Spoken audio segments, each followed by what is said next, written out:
Et quand la tristesse arrive, je sais tu es là, toujours près de moi. Déjà vendredi matin, bienvenue à votre émission de La Victoire de l'amour. J'espère que le dodo a été bon cette nuit, que vous êtes bien reposés pour vivre une belle journée. Et on s'en va rejoindre immédiatement le bon doc, Gilles Lapointe.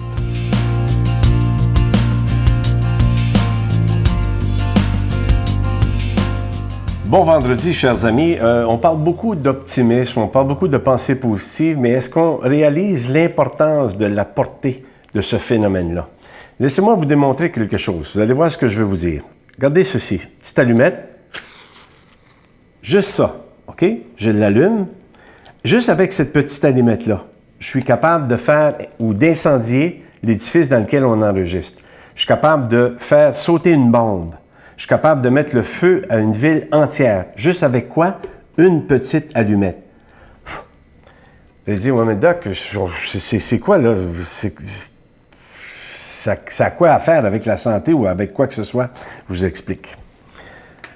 Le lien que je fais avec ceci, quand on parle de pensée positive, la même chose que je viens de faire avec l'allumette et vous dire d'incendier, si j'ai une pensée négative au niveau de mon cerveau, je peux faire exactement la même chose. En d'autres termes, je peux faire exploser mon cerveau, je peux le mettre en feu, parce qu'une pensée négative, si portée trop loin, on en a tous, il n'y a personne qui dit « Ah, je n'ai pas de pensée ». Non, mais lorsque ça devient presque une obsession, que ce soit au niveau de la santé, que ce soit au niveau familial, que ce soit au niveau social, que ce soit au niveau monétaire, lorsque la pensée négative envahit un cerveau, c'est la même chose que l'allumette qu'on allume et qu'on est capable de faire ou d'incendier l'édifice au complet. Et la même chose peut se produire au niveau du cerveau. Alors, mon message est le suivant. Si on se laisse envahir par une pensée négative, on est capable de s'auto-détruire. Les Russes ont une expression qui dit ceci. Écoutez bien. Le cerveau est capable d'avoir une discussion avec son corps qui va se terminer par la mort. Ça veut tout dire. Le cerveau peut entretenir une discussion avec ton corps qui peut se terminer par la mort. Alors, le message que je vais vous donner, c'est lorsque vous avez une pensée négative, s'il vous plaît, arrêtez-vous 5 secondes, respirez, entendez-vous respirer, relaxez, méditez, mais ne laissez pas une pensée négative envahir, détruire 1 minute de votre vie, 1 heure, 1 journée, 1 mois ou même 1 an. Pourquoi? Parce qu'en tant que médecin, je vous le dis, les pensées négatives rendent les gens malades. C'est la même chose. On a le droit de s'inquiéter et on peut s'inquiéter. Mais lorsque ça devient une obsession, cette obsession-là peut devenir quoi? Une maladie. J'espère que vous pensez de vous arrêter et d'enrayer cette pensée négative. Bonne journée. Notre Père qui es aux cieux, que ton nom soit sanctifié, que ton règne vienne, que ta volonté soit faite sur la terre comme au ciel. Donne-nous aujourd'hui notre pain de ce jour. Pardonne-nous nos offenses comme nous pardonnons à ceux qui nous ont offensés. Ne nous laisse pas entrer en tentation, mais délivre-nous du mal, car c'est à toi qu'appartient le règne, la puissance et la gloire pour les siècles des siècles. Amen. Je suis très heureux de vous parler de ce beau cadeau en ce mois de Marie, le mois de mai, le mois le plus beau. C'est une belle épinglette qui est plaquée argent de la Vierge de Notre-Dame de Lourdes. Et vous le voyez à l'écran, évidemment, c'est entouré de beaux petits zircons bleus. Alors, c'est une belle exclusivité de la Victoire de l'amour en ce mois de Marie. Je vous rappelle que cette épinglette, elle est déjà bénie.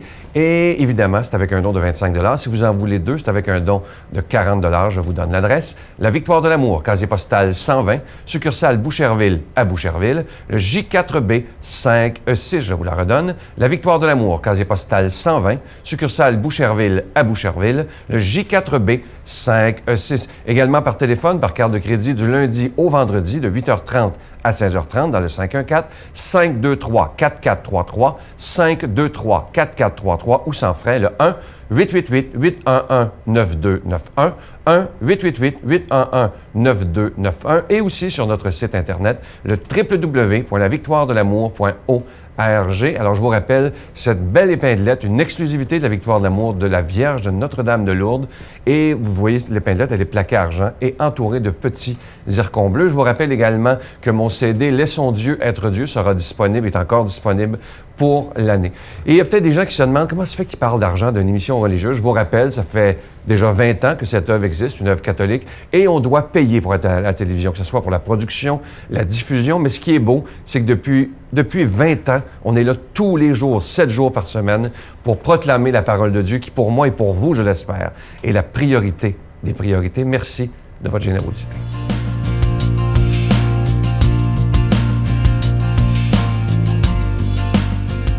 Mon Dieu, donnez-moi la sérénité d'accepter les choses que je ne peux changer, le courage de changer les choses que je peux et la sagesse d'en connaître la différence.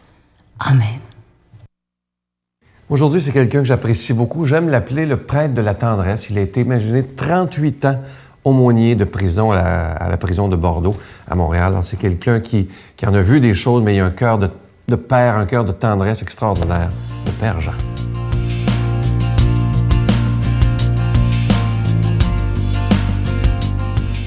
Bonjour, nous sommes encore dans le temps pascal, et le temps pascal qui dure jusqu'à l'Ascension, à la Pentecôte plutôt.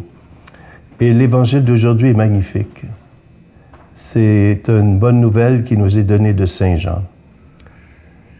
À l'heure où Jésus passait de ce monde à son Père, il disait à ses disciples, « Mon commandement le voici, aimez-vous les uns les autres comme je vous ai aimés. » Il n'y a pas de plus grand amour que de donner sa vie pour ceux qu'on aime.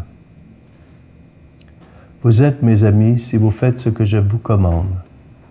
Je ne vous appelle plus serviteur, car le serviteur ignore ce que veut faire son maître. Je vous appelle ami, parce que tout ce que j'ai appris de mon Père, je vous l'ai fait connaître. Ce n'est pas vous qui m'avez choisi, c'est moi qui vous ai choisi, afin que vous partiez et que vous donniez du fruit et un fruit qui demeure.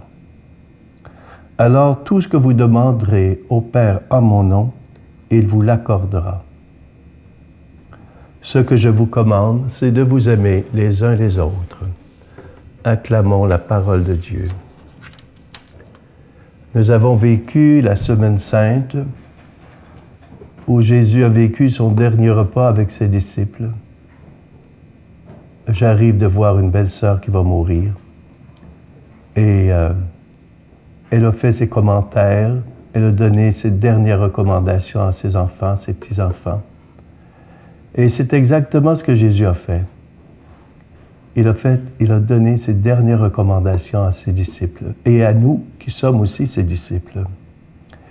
Aimez-vous les uns les autres comme je vous ai aimés. Voilà. L'important dans ce commandement, c'est le « comme ». Comme je vous ai aimé. C'est ça la nouveauté. Aimer comme Jésus, et c'est assez extraordinaire. Ce n'est pas simplement d'aimer nos amis, mais c'est aussi aimer ses ennemis.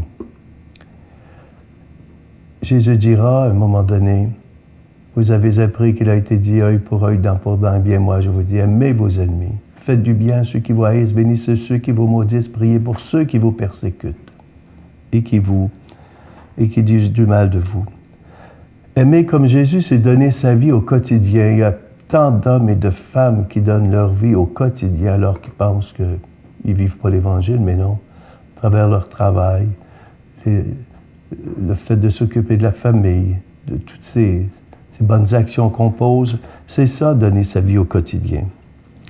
Il n'y a pas de plus grand amour que de donner sa vie pour ceux ou celles qu'on aime. Ainsi, Jésus nous dit, nous ne sommes plus serviteurs. Nous sommes plus esclaves, mais nous sommes des amis, des intimes de Jésus.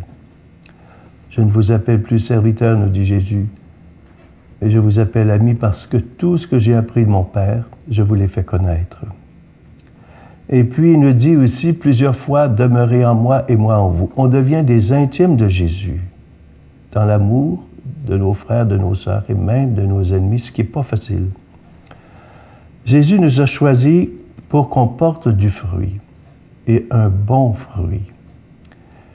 Et le fruit de l'amour, c'est la compassion, c'est le pardon, c'est aussi avoir le souci de la justice, de la vérité. Socrate disait, il vaut mieux subir l'injustice que de la commettre. Et Martin Luther King disait, être silencieux devant l'injustice et d'en être complice. Mes amis, nous sommes aimés de Dieu, nous sommes aimés de Jésus. Et si nous sommes aimés de Jésus, d'un amour gratuit, c'est parce qu'il veut que notre joie, quand on est en amour, on éprouve une grande joie. Et Jésus qui nous dit toujours, demeurez en moi et moi en vous, demeurez dans mon amour. Alors, cette joie, il veut qu'elle soit totale, qu'elle soit parfaite. Cette joie qu'on vit dans l'amour humain, mais aussi dans cet amour d'intimité avec Jésus. Il veut qu'elle soit totale. Que ma joie soit en vous et que votre joie soit parfaite, nous dit Jésus. Oh, pas une petite joie, là, mais une joie profonde qu'on sent même quand on traverse l'épreuve, même quand c'est difficile, même quand on a des moments de doute aussi, où on se sent malheureux, où on peut même se sentir abandonné. La joie de Jésus, c'est d'aimer et de servir. Et c'est tout le sens du lavement des pieds quand Jésus se lève de table, comme on a vu récemment dans la Semaine Sainte, le Jeudi Saint, et qui lave les pieds de ses disciples. Et c'était aller contre culture qu'un Juif lave les pieds d'un autre Juif. Et Jésus le fait, et c'est pourquoi Saint Pierre a riposté, « Tu ne peux pas me laver les pieds. » Jésus dit, « Si je ne te lave pas les pieds, tu ne peux pas faire partie de mon groupe. » Alors ce geste, ardent comme il était, pas avec les pieds, tout le corps tout entier, tu n'as pas besoin d'être lavé comme ça. Alors si je vous ai lavé les pieds, nous dit Jésus, moi qui est votre maître, vous devez vous laver les pieds les uns des autres. Les pieds de l'amour, de la tendresse. Alors je demande au Seigneur de nous bénir, lui qui est Père, Fils et Saint-Esprit. Amen. Je vous salue Marie, pleine de grâce. Le Seigneur est avec vous. Vous êtes bénie entre toutes les femmes, et Jésus, le fruit de vos entrailles, est béni. Sainte Marie, Mère de Dieu, priez pour nous pauvres pécheurs, maintenant et à l'heure de notre mort. Amen.